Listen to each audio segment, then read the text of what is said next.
बुरी तरह से याद है। I sign the autograph and my mom say, अरे पहला ऑटोग्राफ साइन किया लड़की का नाम तो पूछ। लेकिन ऐसे मेरा नया टॉप जला दिया।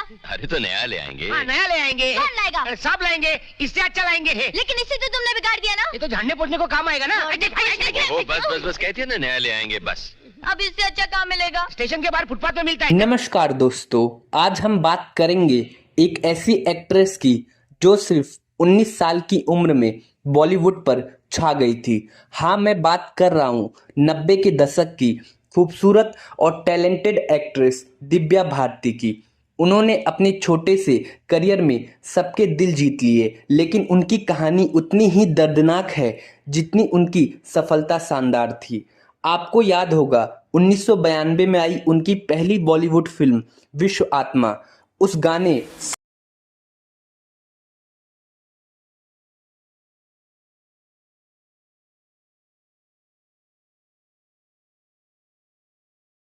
सात समंदर ने तो दिव्या भारती को हर घर में पॉपुलर कर दिया था। फिर आई दीवाना, जिसमें उन्होंने शाहरुख खान के अपोजिट काम किया और ये फिल्म सुपरहिट हो गई।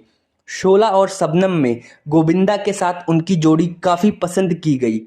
उन्होंने अपनी मासूमियत और अपनी नेचुरल एक्टिंग से फिल्मों में एक नई जान डाल दी।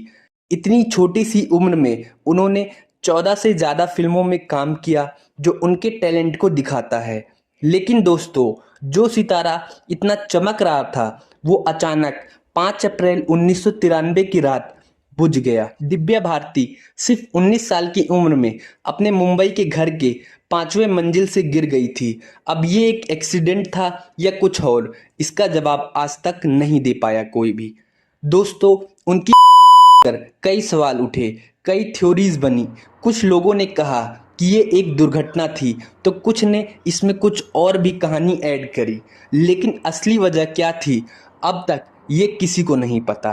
तो दोस्तों, आज की इस वीडियो में हम इसी बारे में डिटेल में बात करने वाले हैं कि आखिर दिव्या भारती की जो थी वो एक एक्सीडेंट था या इसके पीछे और कौन कौन सी थ्योरीज बन रही है, और इस केस का इन्वेस्टिगेशन कैसे हुआ, कैसे दिव्या भारती अपनी खिड़की अपनी बालकनी से नीचे गिर गई। सारी चीजों के बारे में डिटेल में बात करने वाले हैं। इस वीडियो के बाद आपको कोई भी वीडियो देखने की जरूरत नहीं पड़ेगी। तो दोस्तों, वीडियो में आगे बढ़ने से पहले मैं चाहूंगा आप मेरे इस चैनल को सब्सक्राइब कर दो। मैं मानता हूं मेरे बहुत कम सब्सक्राइबर हैं, मेरी वीडियो की क्वालिटी भी काफ़ी कम है, लेकिन फिर भी जब आप लोग सब्सक्राइब करोगे, इस वीडियो को शेयर करोगे, तो मैं बहुत ज़्यादा मोटिवेट हो जाऊंगा और आप लोगों के लिए और भी अच्छी क्वालिटी में वीडियो बनाने की कोशिश करूंगा। तो दोस्तों, अब हम वीडियो में आगे बढ़ते हैं। जैसे कि मैंने आप लोगों को बताया कि दिव्या भारती का जो फिल्मी करियर है वो बहुत ही छोटा रहा है। सबसे पहले दिव्या भारती ने 16 साल की उम्र में तेलुगु और साउथ की फिल्में करनी शुरू करी। उसके बाद 17 साल की एज में इन्होंने बॉलीवुड में एंट्री ली। 18 साल की एज में इन्होंने शादी करी और 19 साल में इनकी हो जाती है अपने अपार्टमेंट से गिरने की वजह से। तो दोस्तों, जब दिव्या भारती शोला और शबनम मूवी की शूटिंग कर रही थी और इस मूवी के जो लीड हीरो थे वो गोविंदा थे और इस मूवी के प्रोड्यूसर साजिद नाडियाडवाला थे। तो दोस्तों, साजिद नाडियाडवाला गोविंदा से मिलने के लिए इस फिल्म के सेट पे आते हैं। उसी टाइम गोविंदा साजिद नाडियाडवाला को दिव्या भारती से इंट्रोड्यूस करवाते हैं। दिव्या भारती और साजिद नाडियाडवाला में फ्रेंडशिप होती है, दोनों बातें करने लग जाते हैं। धीरे धीरे ये फ्रेंडशिप प्यार में बदल जाता है और साजिद नाडियाडवाला दिव्या भारती को प्रपोज करते हैं और कुछ टाइम बाद साजिद नाडियाडवाला और दिव्या भारती दोनों शादी कर लेते हैं। लेकिन इस शादी को सीक्रेट रखा जाता है और किसी को नहीं बताया जाता। तो दोस्तों, हस्बैंड साजिद नाडियाडवाला ने अपनी वाइफ दिव्या भारती को मुंबई के वर्सोवा इलाके में तुलसी अपार्टमेंट में एक फ्लैट दिलाया। इस फ्लैट में 3 रूम, एक किचन, लैट्रिन, बाथरूम और एक बालकनी थी। तो दोस्तों, उस टाइम दिव्या भारती अपने करियर के पीक पे चल रही थी। इन्होंने बहुत सारी फिल्मों की शूटिंग करनी शुरू कर दी थी, बहुत सारी फिल्में कंप्लीट हो गई थी और कुछ फिल्में अभी साइन करी थी। तो दोस्तों, अब हम आते हैं 5 अप्रैल 1993 की सुबह के दिन। इस दिन दिव्या भारती हैदराबाद से मुंबई आती हैं। हैदराबाद में दिव्या भारती एक साउथ मूवी की शूटिंग कर रही थी और शूटिंग कंप्लीट करके 5 अप्रैल 1993 की सुबह ये अपने वर्सोवा के तुलसी अपार्टमेंट के अंदर एंटर करती हैं। जैसे ही ये घर में एंटर करती हैं, देखती हैं कि जो इनकी नौकरानी है अमृता, वो किचन में खाना बना रही थी। और इस दिन दिव्या भारती भी काफी खुश थी। दिव्या भारती नौकरानी से बोलती हैं कि इन्होंने एक दूसरा अपार्टमेंट खरीदा है और उस अपार्टमेंट से रिलेटेड इन्होंने अपनी सारी फॉर्मेलिटी भी लगभग कंप्लीट कर ली है और कुछ टाइम बाद वो इस वर्सोवा वाले अपार्टमेंट को, मतलब तुलसी अपार्टमेंट को छोड़ के ये दूसरे किसी फ्लैट में शिफ्ट हो जाएंगी। तो ऐसी नॉर्मल सी बातें चल रही थी। तो दोस्तों तभी क्या होता है, दिव्या भारती के जो टेलीफोन पे एक कॉल आती है, वो कॉल होती है नीता लुल्ला की। तो दोस्तों जो नीता लुल्ला होती है, ये एक फैशन डिजाइनर है जो कि दिव्या भारती जितनी भी मूवीज करती हैं उसके अंदर जो उनके कॉस्ट्यूम होते हैं, जो इनके कॉस्ट्यूम होते हैं, ये नीता लुल्ला ही डिजाइन करती है। और नीता लुल्ला दिव्या भारती की एक अच्छी दोस्त भी थी। तो नीता लुल्ला बोलती हैं कि वो अपने हस्बैंड के साथ, जिनका नाम है श्याम लुल्ला, वो दिव्या भारती के घर आ रही हैं। तो दिव्या भारती भी बोलती हैं ठीक है आप दोनों आ जाइए। इसके बाद क्या होता है, नीता लुल्ला और श्याम लुल्ला दोनों दिव्या भारती के घर पे आते हैं। दिव्या भारती, नीता लुल्ला, श्याम लुल्ला और जो दिव्या भारती की नौकरानी है अमृता, अब इस फ्लैट में सिर्फ 4 लोग हैं। तो दोस्तों अमृता जो होती है वो किचन में नाश्ता बनाती है, चाय बनाती है और जितनी भी चीजें होती है खाना वाना, वो सारी चीजें बना रही होती है। वहीं दूसरी तरफ नीता लुल्ला, श्याम लुल्ला और दिव्या भारती बेडरूम में बैठ के ड्रिंक कर रहे होते हैं, बातें कर रहे होते हैं और खाना खा रहे होते हैं। तो दोस्तों ये मीटिंग काफी टाइम तक चलती है। ये इस मीटिंग में कई तरह की बातें होती हैं, इधर उधर की बातें होती हैं, फैशन की बातें होती हैं, फिल्मों की बातें होती हैं। बातें करते करते ये लोग बहुत ही ज़्यादा ड्रिंक कर लेते हैं और दिव्या भारती भी अब बहुत ज़्यादा नशे में हो गई थी। इसके अलावा जो नौकरानी थी वो बीच बीच में इन लोगों के लिए स्नैक्स और जो भी ड्रिंक करते टाइम चीज़ें खाते पीते हैं वो सारी चीज़ें लाके दे रही थी। इसके अलावा बीच बीच में ये सारे लोग वॉशरूम के लिए या इधर उधर टहलने के लिए उठ भी रहे थे। तभी क्या होता है, दिव्या भारती बेडरूम से उठती हैं और किचन की तरफ जाती हैं और वहीं दूसरी तरफ नीता लुल्ला और उनके हस्बैंड वहीं बेडरूम में बैठे रहते हैं। तभी 3-4 मिनट बाद नीता लुल्ला और श्याम लुल्ला को एक चीखने की आवाज सुनाई देती है। नीता लुल्ला और श्याम लुल्ला किचन की तरफ भागते हैं। तभी जो किचन में नौकरानी होती है वो चिल्ला के बोलती है कि मैडम खिड़की से नीचे गिर गई, बालकनी से नीचे गिर गई। फिर इसके बाद श्याम लुल्ला और नीता लुल्ला नौकरानी से पूछते हैं कि आखिर यहाँ पे क्या हुआ। तो नौकरानी बोलती है कि वो स्नैक्स बना रही थी। तभी मैडम दिव्या भारती किचन में आती हैं।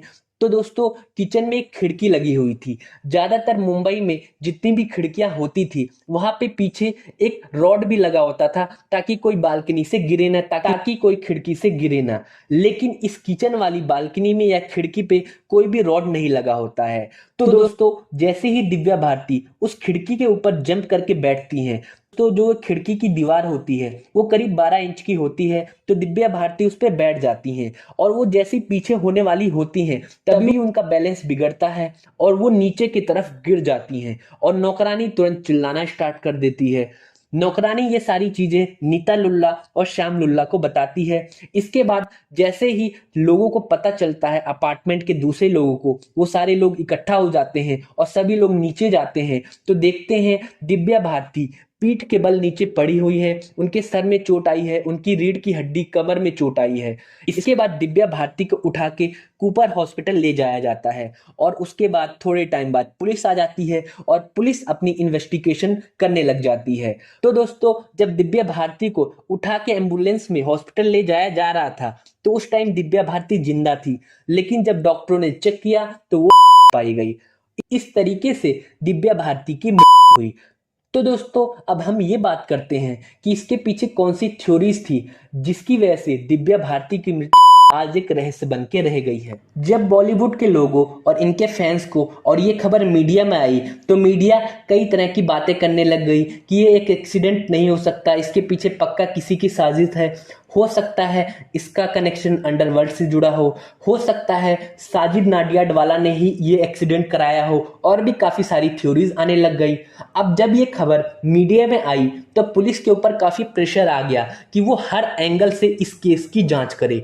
तो दोस्तों ये केस हुआ था 5 अप्रैल 1993 को और ये केस लगातार 5 सालों तक चला और 1998 में इस केस को क्लोज किया गया। इन 4-5 सालों में इस केस को हर एंगल से जांच की गई।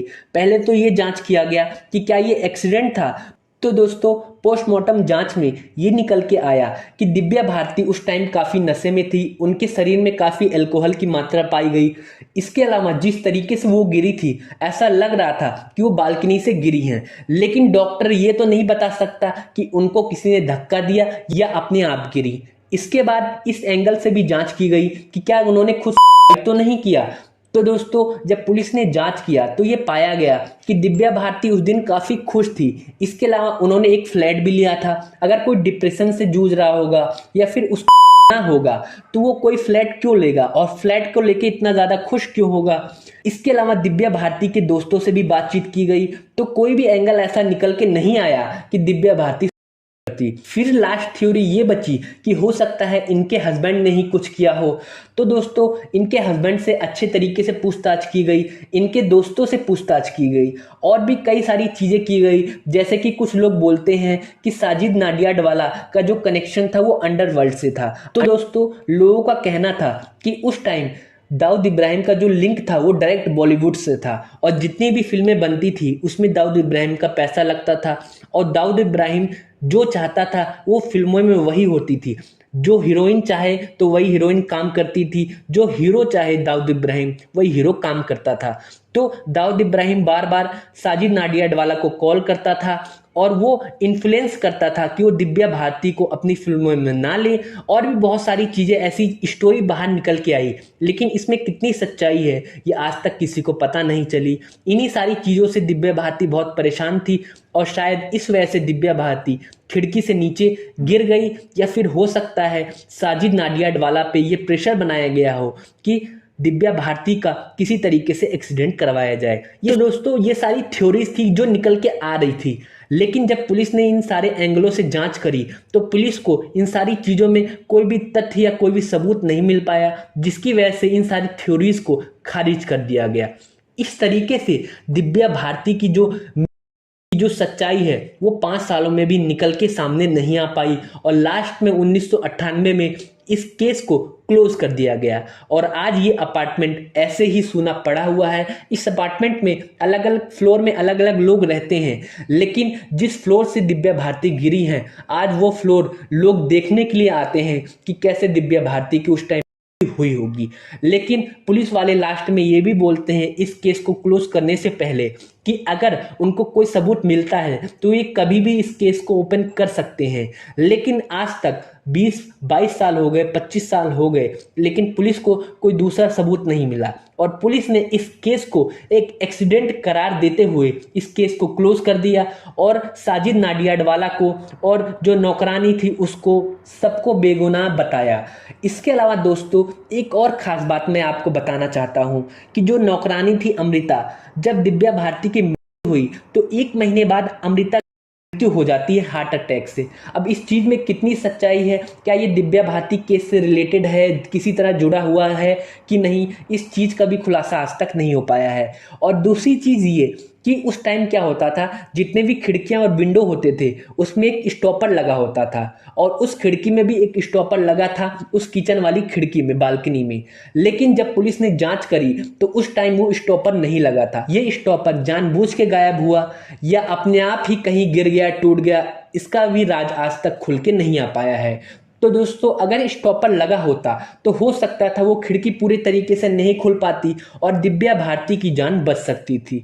और एक बात और, तो दोस्तों जहाँ पे दिव्या भारती गिरी थी पहले वहाँ पे क्या होता था, कारें खड़ी होती थी, लेकिन उस दिन एक भी कार वहाँ पे खड़ी नहीं थी पार्किंग के तौर पे। तो दोस्तों एक और बात, जहाँ पे दिव्या भारती खिड़की से नीचे गिरी थी पहले वहाँ पे कार खड़ी होती थी। अगर वो उस दिन कार खड़ी होती तो दिव्या भारती शायद कार के ऊपर गिरती और हो सकता था उनकी जान बच जाती, लेकिन उस दिन एक भी कार नहीं खड़ी थी। अब इसके पीछे क्या रीजन था, क्या जानबूझ के वो कारें हटाई गई थी या कोई दूसरा रीजन था, वो आज तक पता नहीं चला है। लेकिन पुलिस ने जो लास्ट में साबित किया, इस केस को एक एक्सीडेंट करार दिया।